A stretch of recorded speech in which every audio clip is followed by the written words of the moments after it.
Hey everybody, Joanna Lauer here. As a singer, an actress, and a Christian, I know just how important social media can be. It's a place where you can network and connect with new people, keep in touch with friends and family, you can promote your business and even spread the gospel. But social media can also be a place of negativity, stress, posts and images that believers just don't want to see. The solution? Savior Connect. Savior Connect is a brand new social media platform specifically designed for believers. Much like other social media sites, you can create your own free profile, add pictures, posts, and links, all without having to worry about seeing worldly images and messages. Savior Connect is the place where believers from all over the world can get connected. To create your profile, go to SaviorConnect.com today.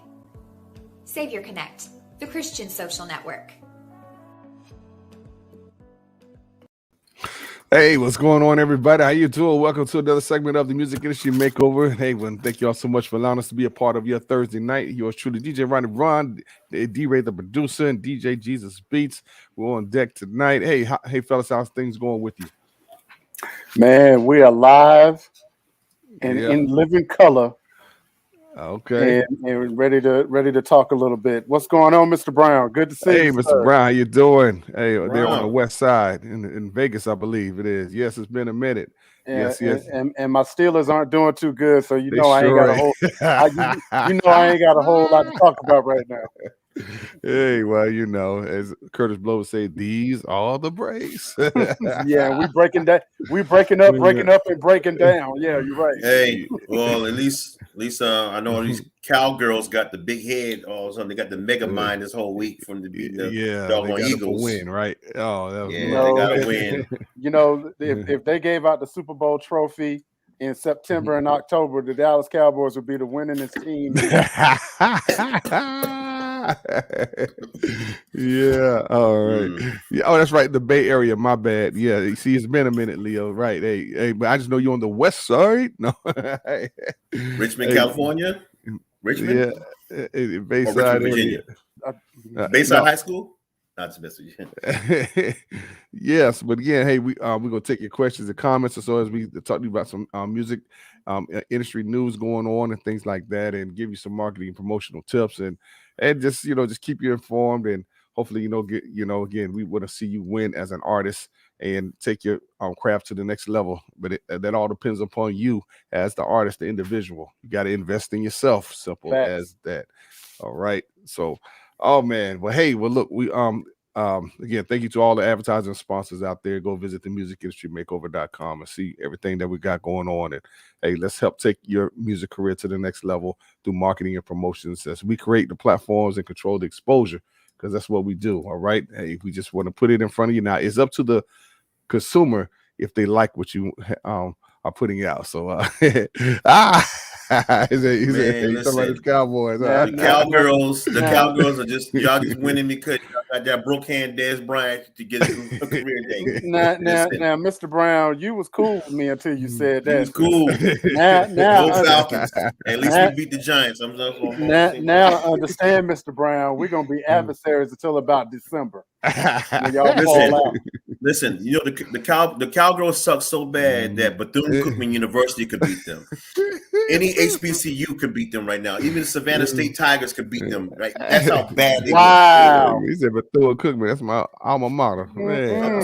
FAMU can beat them. Jackson State can beat them. Alabama A&M University, Prairie View A&M University. He's just naming them all, ain't he? So, even gangster Grambling can beat them. Lord, pray for this brother, man. No.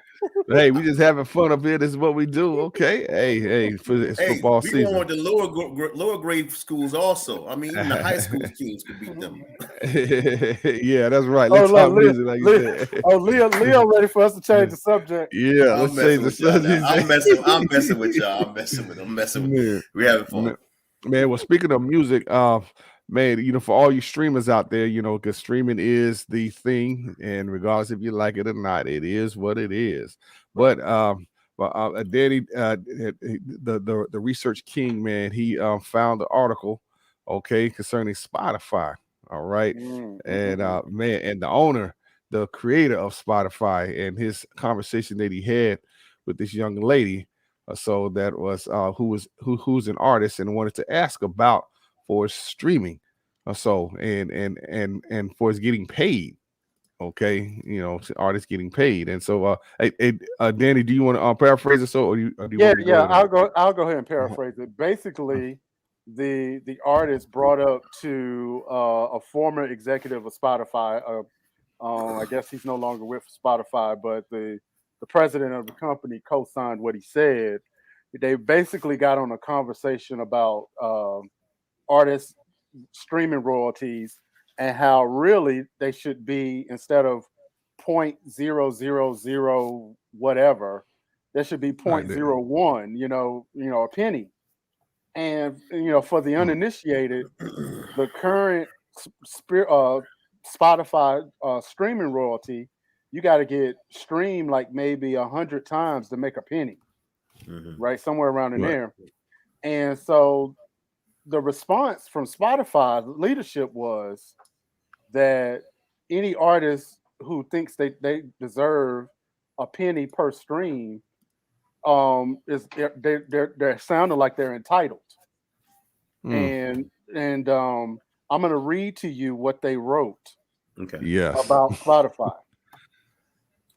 The problem at the time, and this was 2003, 2004-ish, the problem at the time was piracy and distribution, music distribution. The problem was to get artists' music out there. The problem was not to pay people money. The problem was to distribute music, not to give you money, okay? The problem was to distribute music.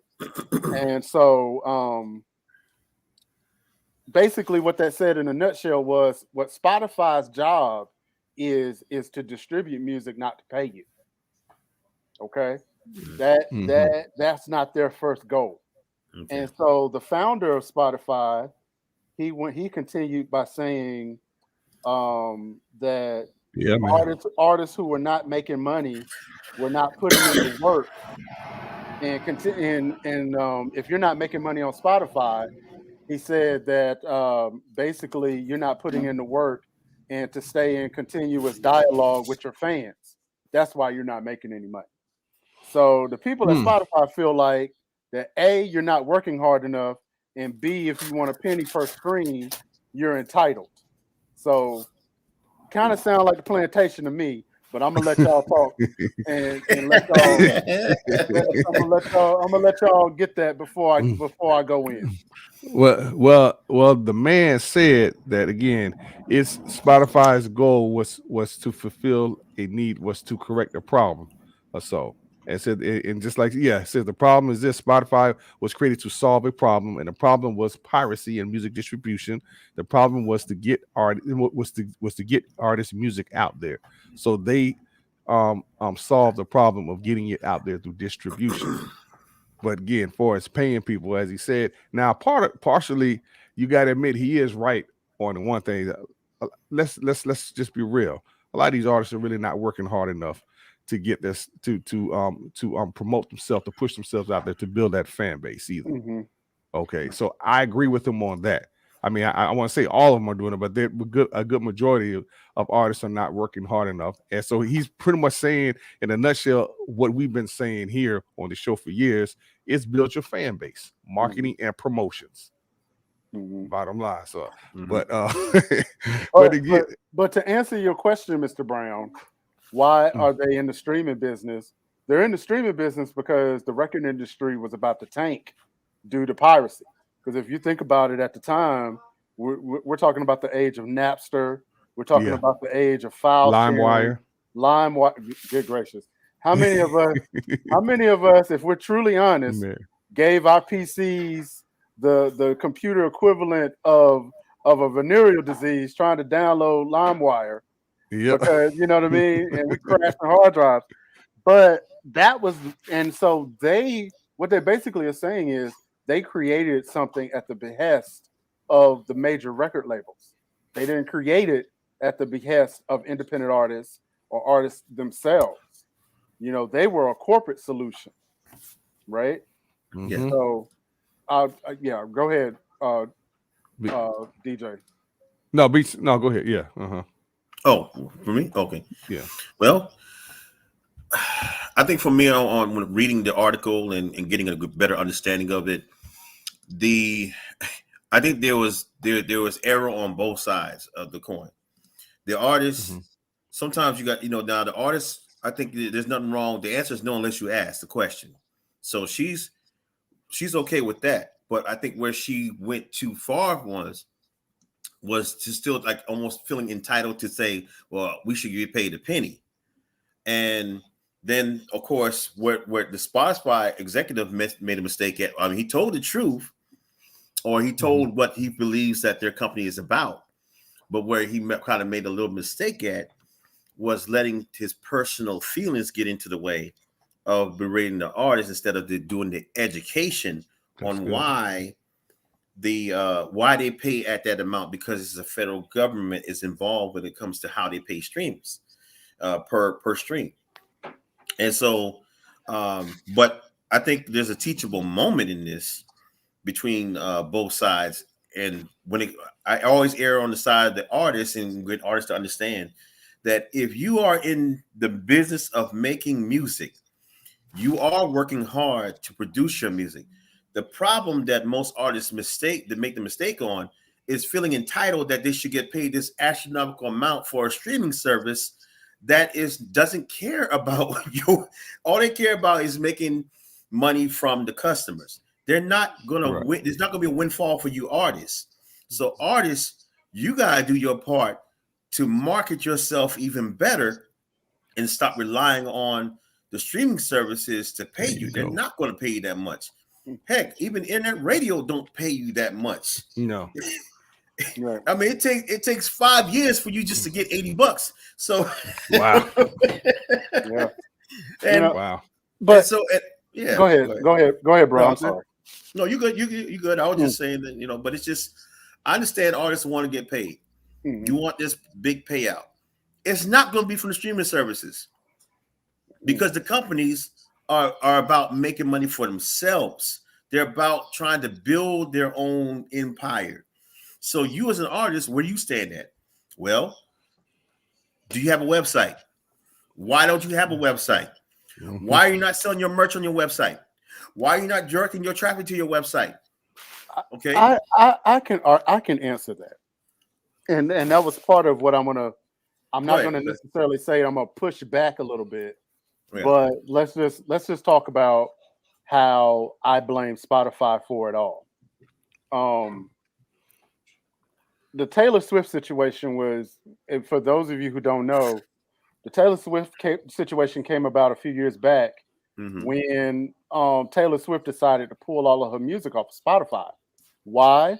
Because see, Spotify, unlike a lot of other streaming services, they have a free version and they have a paid version, right? The paid version pays you a different royalty. The free version pays you a far less royalty than the paid version. And let's just face it, the paid royalty is already low. So we're talking about with a paid royalty, you're talking like 0.0004 cent or something like that. Wherein the free model is 0.000001 or something like that. Yep. And so Taylor's argument was that is too little money. And my money, my catalog is worth more than that. Exactly. And so they pulled it. And so that's where the friction started.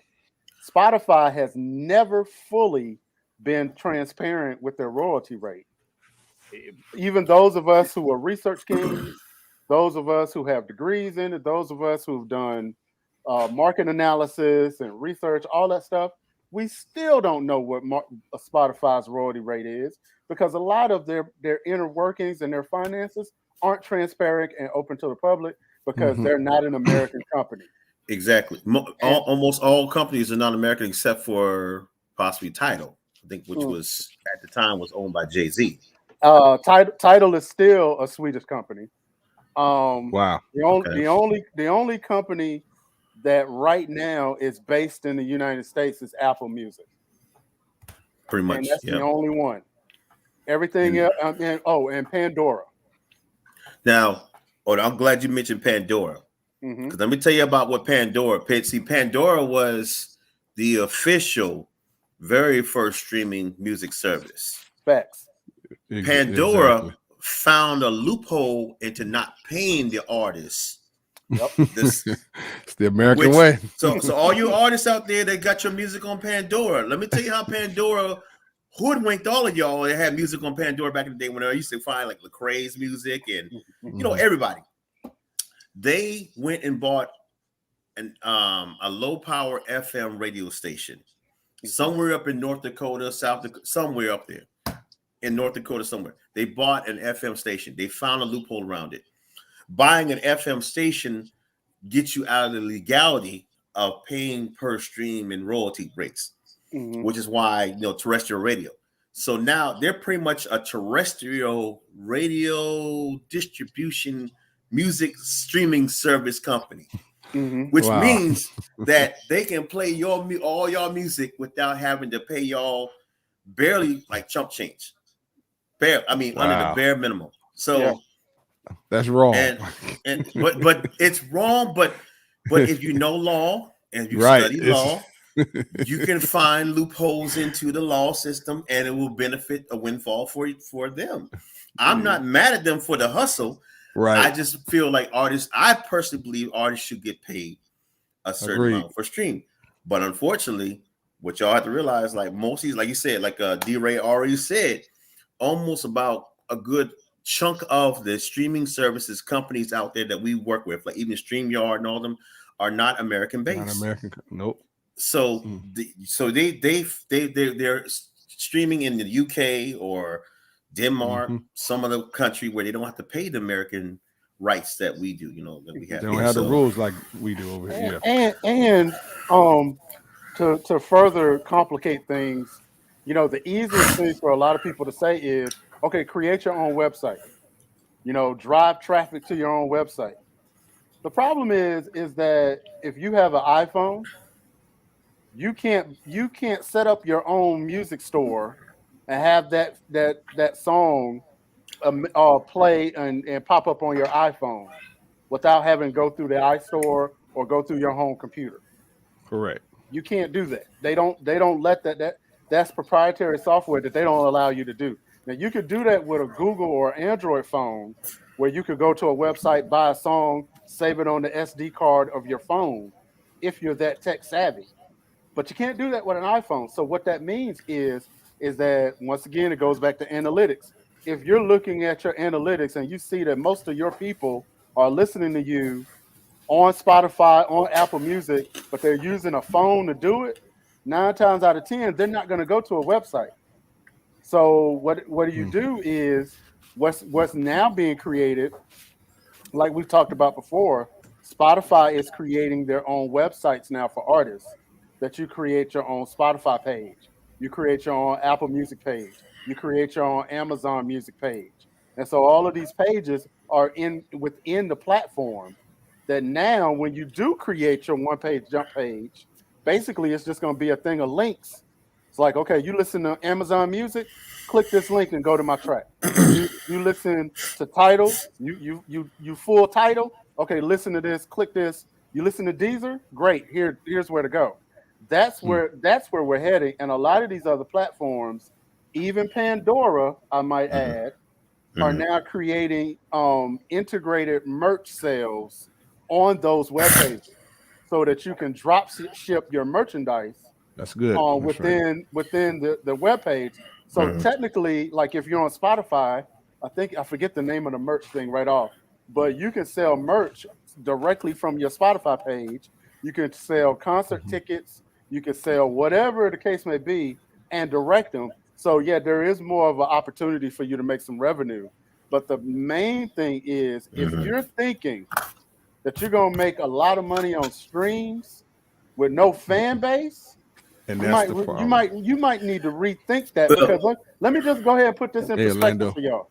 What's going on, man? You know Orlando? How you doing, Orlando? What's good? Let me just put this in perspective for y'all. That's good. If you sell 1 million streams, if you have 1 million streams on Spotify, that is $6,000. Now let's think about that for just a second.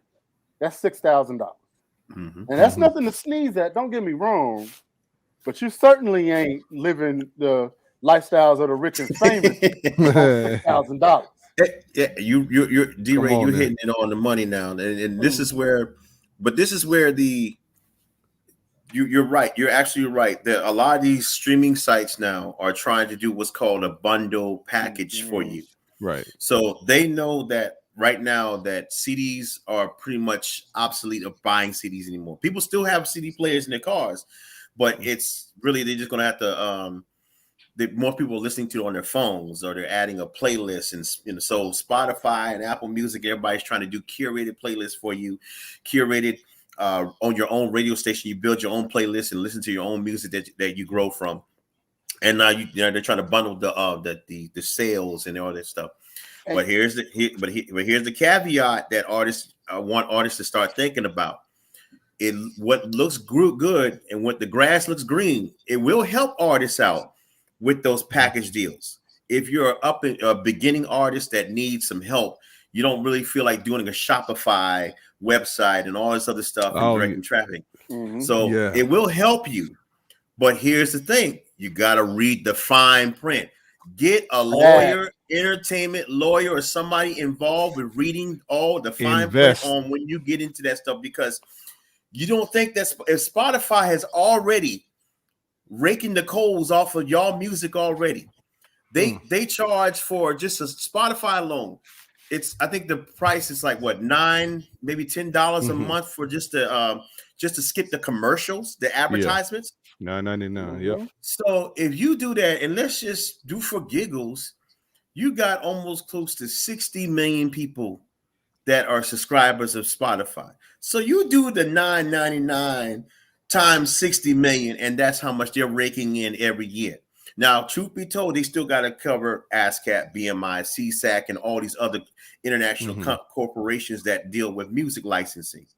Right. But at the end of the day, they walking away with all this money. So when you think about when they incorporate like a Shopify and all these other things where you can sell your merch, how much money you think they're going to be taking from you when you go out there and get that, Yeah.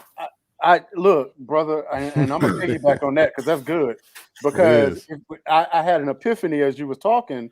It's like, wow, the record companies really were responsible for the creation of Spotify.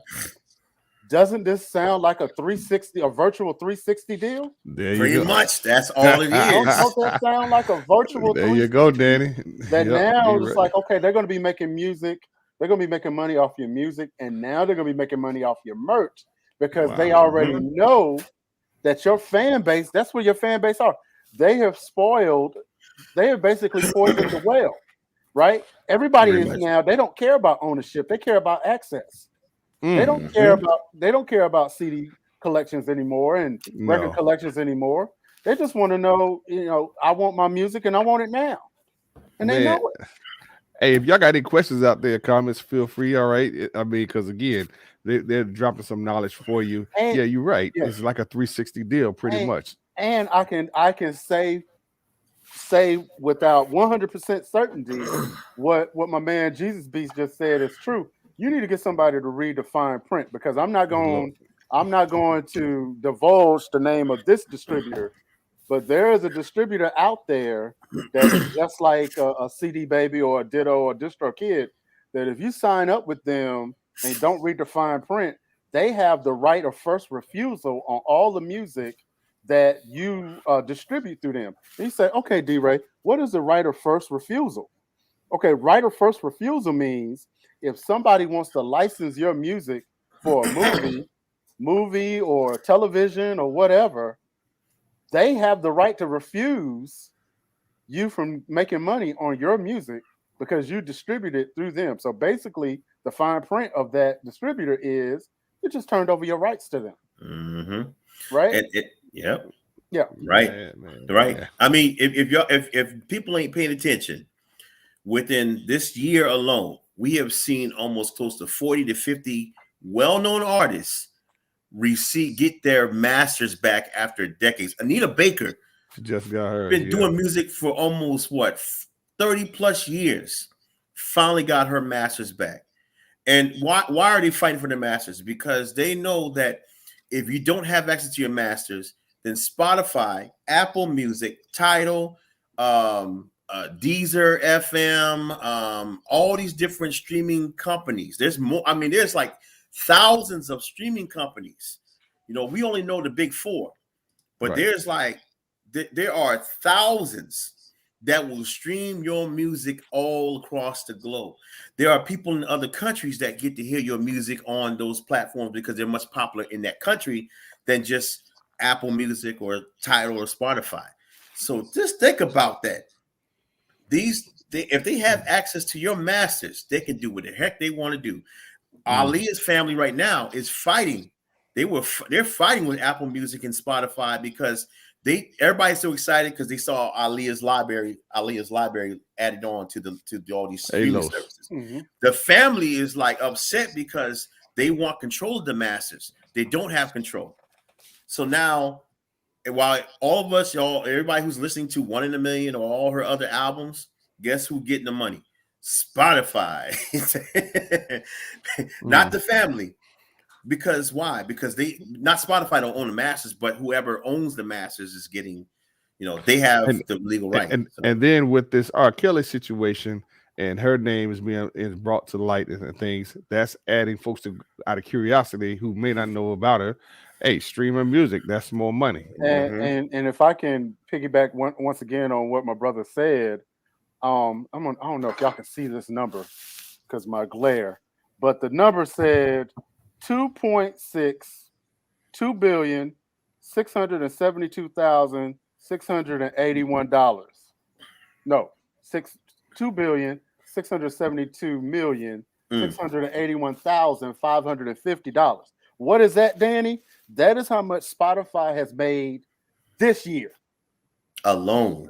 And this year's not even over with yet. And this year's not even over yet. They got 3 more months left, and they still raking it. And we're not even talking about the Christmas season yet. Oh man! So guess what they're gonna rake on that one? Mariah Carey. Right. Mariah Carey will be number one again for 25 years. Just number one. I guess not 25 years, but she's number one for a long time. Yeah, she's number one every Christmas. Every Christmas. Every Christmas. Ain't nobody been able to top that song. Right. And so I guess the bottom line that we're getting at with independent artists is that make sure you don't put all your eggs in one basket when it comes to the streaming thing. Yeah. Make sure you have a marketing plan. Make sure you understand what the other potential revenue streams are. And just educate yourself because it's not what you think it is. Because even with the streaming platforms, we found out earlier this year, you know who the major stock owners of Spotify are? The 3 major record companies. Pretty much. Think about that. Yep. Just a second. So the fight is already fixed. Yes. It's fixed, y'all. And that's what D-Ray, I'm just piggybacking off D-Ray. That's exactly what it is. It's a virtual 360. It's a virtual way of controlling the music now because they know that people are not going to go to the store to buy physical CDs no more. People are not buying, they're trying to make a comeback with vinyl, but vinyl is just like a cheap plastic now. There's just, if you want to go hear a Prince album all over again. But the real deal is, okay, they know that the consumers of us today, let me just say, look, DJ Jesus Beats, finish your point because I'm gonna come back to that. I need to make a public announcement. That Mariah Carey one. Yeah. I gotta talk to that brother. But all to say is that when we were talking about the websites, the reason why I encourage artists all over to get your website is not because it's not trying to you're gonna make all this buku money, but it's just to to be able to, you got to find a way to continue to market yourself. Take a little bit of control of what you got. And so if you know that if you don't at least have a website, have a place where they can go and get your traffic and learn the business, learn how to sell your merch on there, because there are sites and things you can add on like Shopify and stuff like that you can add on to your website. I'm not saying you're going to make a huge bang for your buck, but what you want to do is draw, but the most important thing is you got to draw a fan base. See, people will go, if they're a fanatic of you, like they are of some of these well-known celebrities, they will follow you to the end of the earth.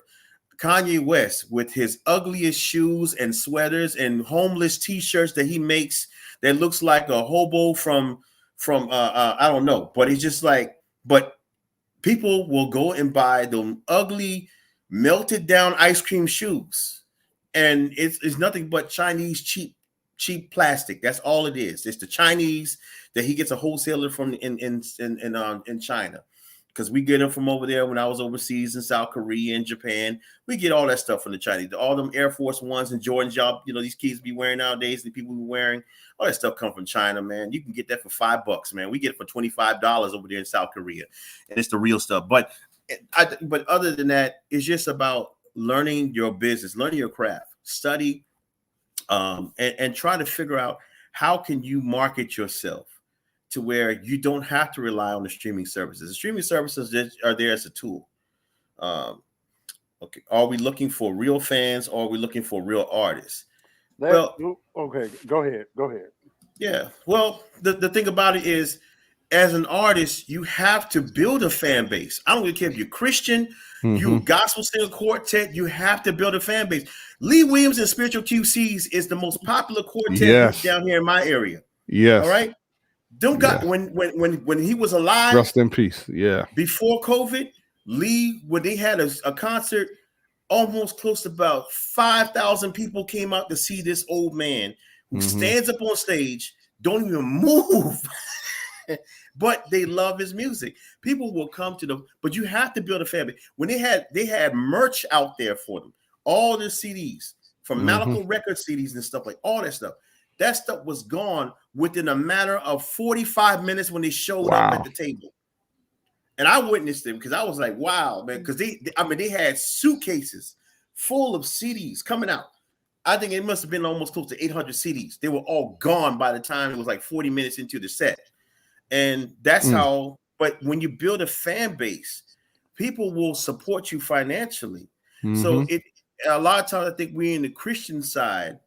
Sometimes we get this pride or modest feeling that we can't have a fans. You do need it. I mean, how are you going to eat as an artist? How are you going to eat? You spend almost $8,000 to $10,000 to $15,000 recording your music in the studio.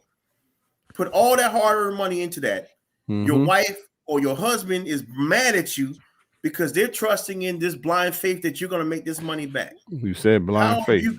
Blind faith. How are you going to make that money back? Then you traveling. Some of y'all go to these award shows. You go all these places, spending almost close to $500 to get to either be recognized or to be nominated or to be or just to meet people. And you spend all this money and you come back home empty-handed.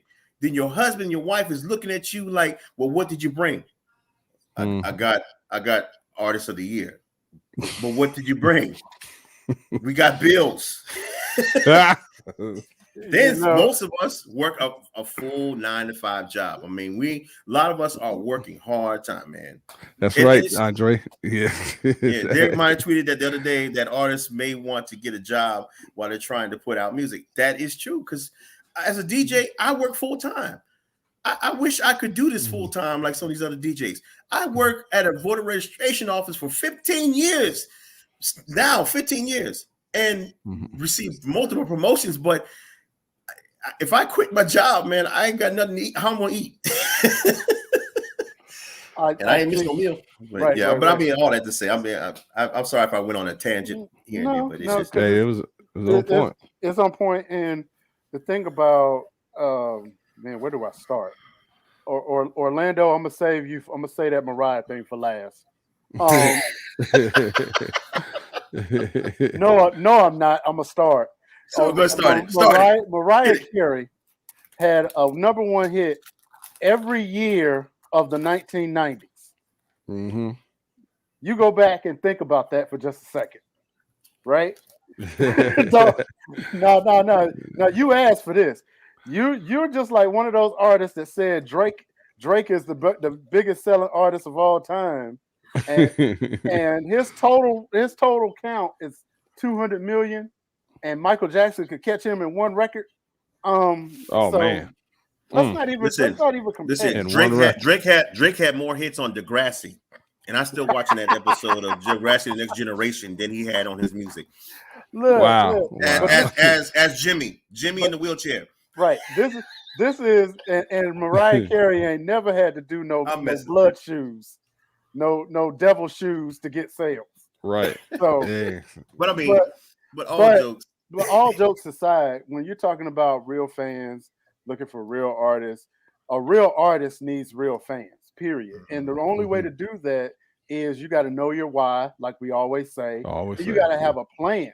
You have to have a marketing plan for your music. It just can't be blind faith anymore. That's not this kind of music. The record industry was never about blind faith, really, honestly, truly. And I know that a lot of people had that fantasy of, I'm gonna send my demo tape to somebody and they're gonna discover me, and that's that hustle and flow. You know what I mean? And I'm gonna get this large signing bonus and go out and I'm gonna be a movie star and it's gonna be day to night.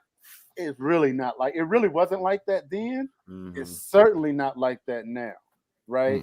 And so, and for the people that are out there saying, Derek Minor saying that people may want to get a job, that could be true, or you need to work really, really hard to find revenue streams for your chosen profession. Preach that. Come on now. I have clients that once they bought into the fact of what they do, they have found that what God had waiting for them on the other side of that yes was far more reaching than just being a music person, right? I got one client that him and his wife are coming together. They're going to do a podcast where they're going to cover music, mental health, marital things, or whatever, and it's becoming a whole platform that they're creating.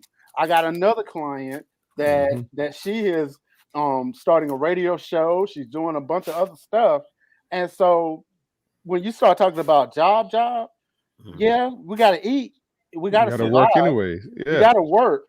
But I think that with some planning and with some prayer and with some work and faith and work, you can get out here and make a niche for yourself that you don't necessarily have to work yourself into the ground to make this stuff happen if this is the lane that you're supposed to be in. And that's another thing that sometimes people don't understand. No matter how hard you work at something, if it's not your lane, it's just not your lane. It's not gonna work. Period. Exactly. It's a lot. It's a lot of dedication. And listen, I'm all for independent artists, every artist out there, to go out there and work hard. Study your craft, study the business. If you're in the ministry also, you got the ministry side. You're doing the ministry side, you got that down pat, but you got to learn that business side on how where your money's going to go towards. What are you investing in? And how are you going to create a budget that can help with your music? Because if you don't have a budget, if you're not a person that's saving at least $50, putting it aside into an account, and every paycheck or once a month, just a small amount, $25-$50, let it grow, and then try to see how you can be able to build your business and what you're doing as an artist. And you might have to go get a job. You might have to go work at. There's nothing wrong with working. Ain't nothing wrong with that, because most of us work. Most of us work. Most of the people, the artists I talk to, we all are working. And but it's the greatness of how God has blessed us to be able to balance the work, it's good, our family, and our business. I have a cleaning company to help front my work. Orlando City, and see, that's entrepreneur. Great. Because you know that in order for your passion, which is in music, all of us that we have 6 degrees of separation. Our passion is in music. So in order for the music to grow, in order for us to continue to do what we do as our passion, which we want to turn to a business, we're going to have to put aside some more money, and you're going to have to make some sacrifices. And that's called opportunity cost.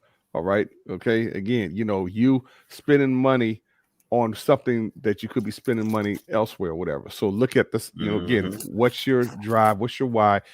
Learn the art of sacrificing or delayed gratification. You don't stop buying all the latest electronic gadgets. You don't need that new iPhone coming out. You don't need all them joy. Again, That's true. Balance between your needs and your wants. Okay. And when you start thinking like this, and when you start becoming more business minded, then you'll start understanding why people don't want to do stuff for you for free. There you go. Come on. Like, let's just keep it real. I don't know about y'all, but I spent $250,000 to get this MBA, right? So the idea that I'm gonna spend $250,000 to do a couple of favors for y'all, I don't think so. That may sound cold or whatever, but no, it don't work. It's reality, like right? It is what it is, It is. Right. Just because we know you or so doesn't mean we're going to always do something free for you. Okay. And a lot of times independent artists what they really want is somebody to go into business with them because they're bad at business. Yes. That's a whole nother separate show. That is. But yeah, man, don't be afraid to, grab a 9-to-5. I know plenty of people. A matter of fact, our friend Tabitha, that's your business lady, that does the TikTok and all the vegan stuff. Oh yeah. When she was starting off, she was an Uber driver, right? She drove Uber, between going to auditions or whatever. So definitely. Is that a sub? What napkin was that? Oh, this right here? Yeah. What kind of? Oh, that's Substation 2. I didn't know they had Substation 2s down there. Yeah, we got them. I forgot all about that business. I was just sweating because I had to pat my head with that one. I had a salad earlier today. Well, look, big boys, we recognize food, so that's why I was like, that looks familiar. Oh wow, man! I'm sorry to make y'all so hungry. This is a shameless plug, but Substation 2, it was they had a salad down here, so I had a salad today. Yeah, salad? Ain't nobody talk about no salad. Get that turkey, boy. And see, Beats went there because he likes that place. Again, that's how marketing works. So you know what I'm saying? Or building that fan base. You know what I'm saying? Go ahead, Rod. Hey, again, Beats is a fan of Substation 2. So it's like, again, you want people to be a fan of your music.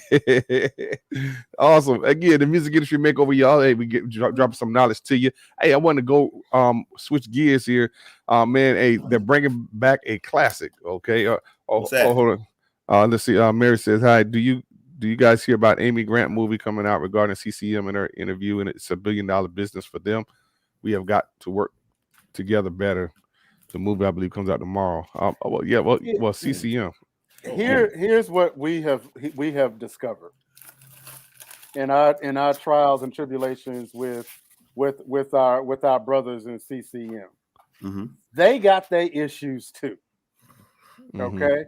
They got bigger fish to fry, just like they got their problems and shortcomings too. The main difference, though, is there seems to be this illusion that CCM pays better. They're better with business.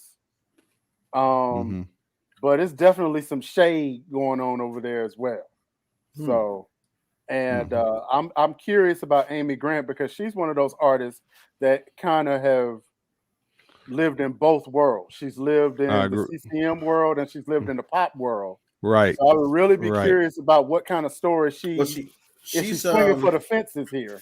She's done music with Lecrae before back in the day, off of and they performed at the Double Wars before. So, and she's been in, she's probably worked with people like T-Bone and like you said, on both sides of the spectrum, the coin. So, but she was also creeping with Michael W. Smith too. But that's another subject for another day. Yeah. Again, they have their issues, Exactly. Everything that glitters not gold. But she's always been a crossover artist, so that's nothing new. Yeah, she's always been a crossover artist. And it is what it is. But hey, there's a classic coming back, man, and it might even spark up some other jewels to come back as well too. And I'm talking about my man Donnie Simpson, Video Soul. Oh yes, after 25 years, y'all. Man, hey, he's talking about bringing it back. I'm wondering, is it will it be a good fit for this type of generation here? Or so. You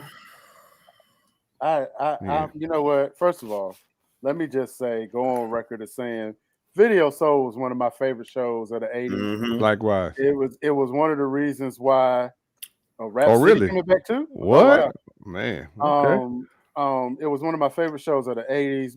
You know, behind Soul Train, it was one of those shows that, I would beg my mama, can we get cable so we could finally get Video I just Soul? want to see Sherry Carter, Well, I was there for the music. Sherry Carter was beautiful. It still is. Yeah. But the thing is though, I wonder about the format now. Yes. Because many kids don't really watch TV like they used to. That's I think it's just if they bring it back, the questions are you showing these new R&B music videos, which it's like but ain't no real R&B these years. It reminds me of what's his name from Soul Train, Don Cornelius. Don Cornelius. If y'all remember Don Cornelius from the late 70s all the way to the I think he was around since they started in the 70s. Yeah. And all the way through to the 80s, he was there hosting the whole time and producing it. But you notice in the 90s, he started getting Shamar Moore and all these other people to do it because the music started changing and he just couldn't keep up with it. And the music got more difficult for him to enjoy the passion of soul because it became R&B. So now it's like Donnie Simpson coming back. Are you going to do like showing nothing but the older 80s, 90s, and 70s soul R&B music that you did before, and then bring back those groups of people, like let's say bring back SWV and have an interview and catching up again, or like same thing now, because the music today is totally different. And I think his first episode, if you do one, he needs to do one with R. Kelly in the in the jail cells. That way we could talk about how R. Kelly has pretty much R&B sucks without R. Kelly. And that's just pretty much. Like, hey, he is the king of R&B. That man, he is the king of R&B. He was the remix of remixing songs and making songs better. Just build a studio in a jail cell. That's all I'm saying. I mean, you got some good groups out there, but I'm just saying. And then, like you say, Rap City, I think it can be around, but it's just like the music of today is going to be might be for the young kids. So they need to bring back Teen Summit. I used to love Teen Summit, but that's just me. Well, but then again, I'm looking at too. They may be if they target a specific audience. Again, our audience, the older crowd. So that's just like even with music, you can make music, but who's your fan base? Who you're trying to target? Right, and like if you ask young people, okay, where do you go to watch music videos, or where do you go to listen to new music? First thing out of their mouth is YouTube, right? So what are you going to do to get these kids to get back to TV? Number one, right, and then number two, like you said, what's going to be the format? Let's just face it. In the 70s and the 80s, the one thing that those artists had that the current artists don't, they had showmanship. They could perform. They had music videos that actually told stories. They were little movies. Today is really just a lot of salaciousness. Even with gospel, it's a lot of how long, how much can we push the envelope? And I'm not sure that Video Soul format can handle that. It's going to be interesting. I think it's going to be very interesting to see how they're going to play this out, because my question has always been, do people still watch music videos? Because I haven't watched music videos since I think the Burning Days 106 in Park. when we used to watch music videos, and Hype Williams would do great videos and stuff like that. And even the music videos of today that I've seen so far, because we had these venues where you had to see music videos like that, the hip hop ones, they do have a better graphics and storyline. The music is trash to me because of what they're saying in the music, but when I look at the visuals, besides having the girls and all the other stuff in the music video, but they do have like this kind of weird like theme of showing a storyline or something that pertains to the music video, like a visual aid. But I just don't think the music with Donnie Simpson, with the music of today, is going to be a challenge for him. So yeah, 106 in Park. Yeah. Yeah. Another thing that I have, and a big question that I have, where are they going to find these videos? Are they going to have an avenue for independent artists to get some spins on Video Soul, or is this going to be industry fed? And because if it's going to be industry fed, then that's going to be danger anyway. Yeah, it's going to be industry. I mean, pretty much. Right. Because it's like, remember when we used to watch TRL, they used to have TRL live on MTV. And of course you had like Rap City, then you had, you had all these different, video shows at the time, but it's going to be interesting. You got to play it to a crowd of today, but you also have to play it to a crowd of the yesteryear, the people that grew up on Donnie Simpson's. And I'm believing that's where they're probably going to be going that direction. And then maybe incorporate a few, current ones like the Bruno Mars, whatever, but because really R&B really rarely exists these days, to be honest with you, compared to what, what we heard back then.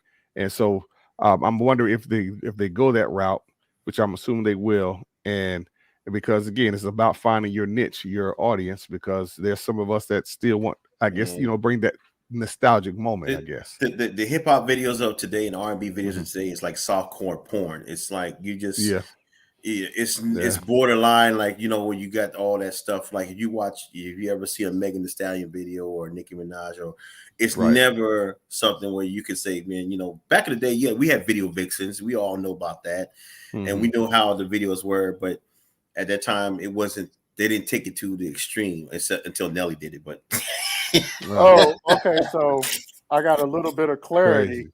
Okay, a little bit of clarity. It's going to be on Tubi, so it's not going to be on BET. It's on the. It's on. Tubi. Oh, okay. Tubi is free. Tubi is a free service. Free. So I think what they're going to do is then they're just going to run the old episodes. Then that's what it is. And then he did do one episode that's on there now, and the first episode had Teddy Riley, KC, and Young Jock. So it's I might check it out just to see. Yeah. I only watch Tubi when there's a movie on it that's got my song on it. But we might just give it a shot. Yeah, but Tubi's a free service for anyone to download on your smart devices out there, and it's just like it covers a lot of movies and stuff that they approve, and it's like a commercial based into it. There's advertisements in it, and it's just like Pluto TV. If you ever had Pluto TV, Pluto TV is hands down like one of my favorites. They add all these different channels on there, and sometimes I watch Showtime with Apollo. So it's and it also and both of them are free. Yeah, all free. And it also goes back to why it is important for you to own your intellectual property, because keep in mind, Donnie Simpson wouldn't be able to take Video Soul somewhere else if he didn't own it. I did not realize that. Yeah, that he basically owned. Wow. Wow. Well, and piggyback off of that, I saw on the news, for those who used to watch Seinfeld. I mean, I didn't, but it's coming on Netflix, and they paid $500 million for all 180 episodes of Seinfeld. Wow. $500 million. That is $500 million. Because you got to pay, of course, the main character Seinfeld. Jerry, he got to get the most, and then of course all his co-stars, and then everybody has to get a residual check from that. So every person who has been a part of that show, 500, and if they're alive or dead, will get a residual. Whether their families will get the residual check. So they have to pay for it. Everybody got to get paid. And a few years ago, when it was on Hulu, I want to say Hulu might have paid somewhere between 150 $200 million for it to be on Hulu for like the last 10 years. So Wow. what this means is it gets back to what we were talking about really initially. It really does come full circle, wherein, yeah, we're talking about streaming, you're talking about merchandising, but we're living in an age now where it's about content. It ain't even really Ownership. about, it's about owning your content. What's more Yes. important to you, owning your own website or owning your own content? That's a good question, You know what I man. mean? That's a And good that's where, question. and that's kind of that fundamental thing. If you're an independent artist and you have a limited budget, what do you spend it on? Do you spend it on making my website look like the most state-of-the-art thing that you ever seen? Or do you make it so that, hey, I own this content, whatever that content may be? And I put it up on a Spotify. I put it up on YouTube. I put it up on places, but I own it. You know That's what I true. mean? And Danny just gave you all the definition of opportunity cost. Are you going to spend it here or are you going to spend it there? Because you can't spend it on both unless you got it like that.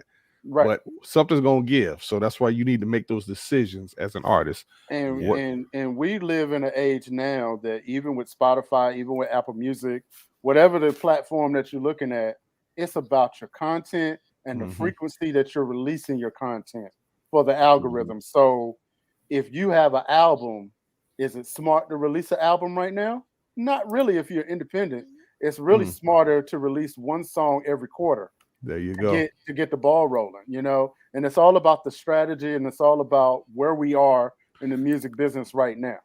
And it's also smart to get with a DJ like my man DJ Beats, GG's Beats, myself, High Rock, Kingdom Minor Show, DJ 3W, those who have platforms that can help push your music. Facts.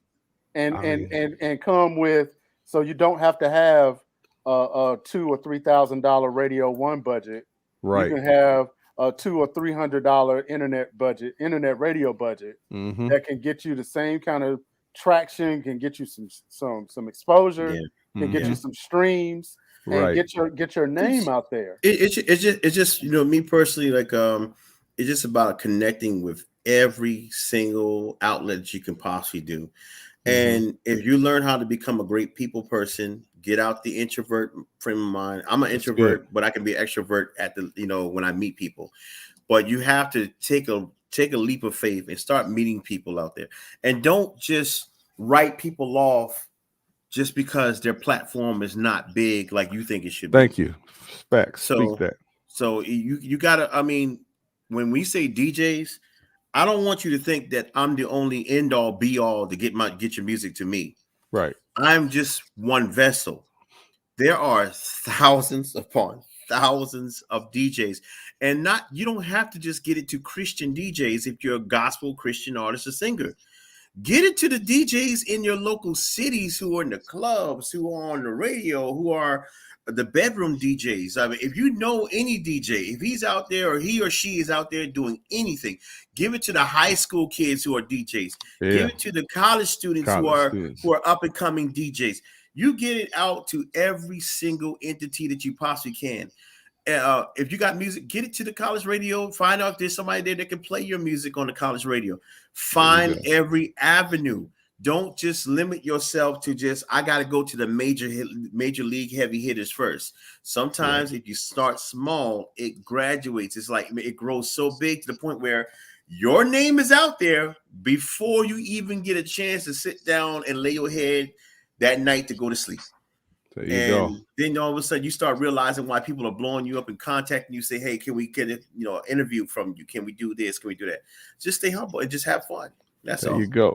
Man, fellas, great show tonight. Again, well, thank you all so much for hanging out with us. Okay, again, it's the Music Industry Makeover. It's my man, DJ Jesus Beats. His contact information, radio show right there. Radio station, hot316radio.com. Tune in. He's playing a lot of great music out there. If you're an artist that's tuned in, you need to definitely tune into the station and send him your music. I think there's a submission button on there too, right? At the on the website. Not yet. There's not a submit, but you can. There's a submission on how you can get your music out, but you can go right to just send it to djgsbeats@gmail.com. And I'm working on all that stuff with the website. I just had to take a hiatus to build it. Got to build it. It's a lot. Got to build that website. That's right. Well, again, hey, there he is. Work that thief. It's my man D-Ray, the producer. Hey, if you need some production, you need some advice in the music industry, so hey, consultation here and there. Hey, go ahead on and hit them up. Linktree. Okay. Appreciate that. Last thing that I'm gonna say about content. In 1993, Tag Team released a song called "Whoop There It Is." It was like the biggest selling record of that year, right? But what a lot of people don't realize, it was an independent record on an independent label, and the guys in Tag Team owned it. So what does that mean? When you see them on the Geico commercial now, Scoop, some 20 and 30 years later, they getting paid again. Why? Because they own it. Own your stuff. Stop with these lease beats. Another show for another day. Come on now. Hey, stop. You're ready. Stop cutting corners, y'all. Hey, you cannot skip the process. It is what it is. Okay. Well, hey, unfortunately, all things must come to an end, but God's love never ends. Remember, you matter in the kingdom of God, so don't compare yourself or your ministry to anyone else. Do what God has called you to do, and you'll be just fine. Shout out to those that tune in on Twitch, CG93 Radio, RYC, everyone out there. Thank y'all so much. You all be blessed out there, and we'll see you again for another one. Yeah. Oh, what? Even now have ice cream. Wow. Facts. Man. Hey, well, again, build that fan base. That fan base, help them out.